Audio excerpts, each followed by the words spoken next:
들을 귀 있는 자는 들으라 라는 제목으로 말씀을 함께 나누려고 합니다. 오늘 본문을 보니 예수님은 비유를 통해 말씀하시고 귀 있는 자는 들으라 라고 말씀하십니다. 그러나 귀를 통해 듣는 것뿐 아니라 바르게 이해하며 또한 필요에 따라서 행동으로 옮기는 것까지를 예수님께서는 우리에게 요구하고 계십니다. 비유는 이 청중들의 일상생활의 내용을 소재로 해서 영적인 원리를 가르쳐주는 확장적인 은유라고도 말할 수 있습니다. 우리가 오늘 그래서 함께 나눌 첫 번째 비유는 바로 이 씨 뿌리는 자의 비유입니다. 이 첫 번째 비유는 다른 비유들의 열쇠가 되고 있습니다. 이 비유는 다른 비유들과 달리 하나님 나라에 대한 비유는 아닙니다. 대신 듣는 사람들의 이 마음 상태를 설명해주는 비유입니다. 여러분, 이 4개의 밭에 씨앗이 골고루 뿌려졌습니다. 길가와 돌밭, 또 가시떨기밭, 그리고 좋은 밭입니다. 3개의 땅에서는 씨앗이 자라나지 못했습니다. 오직 좋은 밭에 떨어진 씨앗만이 열매를 맺은 것입니다. 이 비유는 듣는 사람들에 관한 비유이기 때문에 예수님께서는 특별한 결론을 덧붙이셨습니다.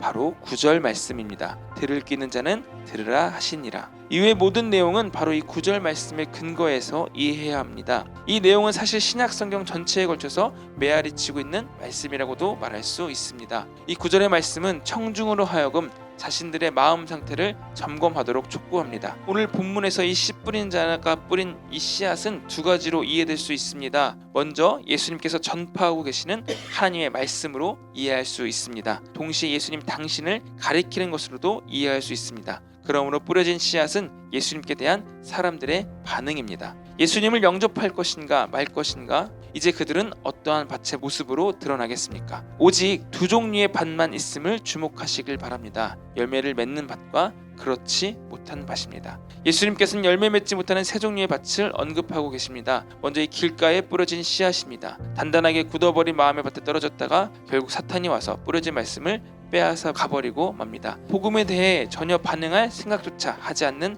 사람들이라고도 말할 수 있습니다. 2번째는 이 돌밭에 뿌려진 씨앗입니다. 이것은 곧 말씀을 듣고 즉시 기쁨으로 받는 사람들입니다. 그러나 결국 예수님의 가르침은 그들이 받아들이기에 너무나 많은 것을 요구한다라고 생각하게 됩니다.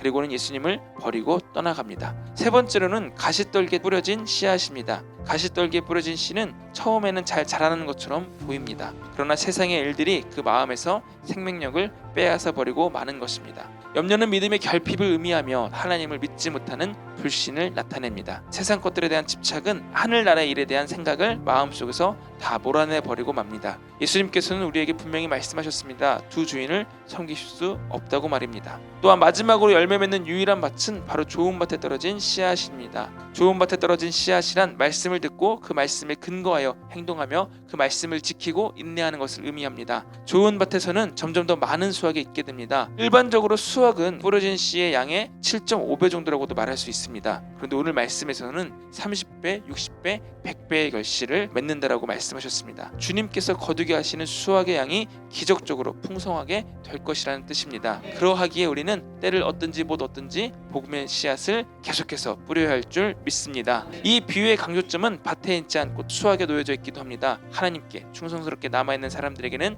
풍성한 수확이 있게 된다는 사실입니다. 들을 귀 있는 자는 들으라 라고 말씀하셨습니다. 오직 좋은 밭에 떨어진 씨앗만이 풍성하게 열렸음을 기억하시길 바랍니다. 이는 우리가 하나님의 말씀을 바르게 듣고 순종할 때 하나님께서 큰 결실을 맺게 하신다는 약속을 기억하게 합니다. 오늘 말씀을 통해서 우리는 순종하며 듣고 행해야 함을 기억하시길 바랍니다.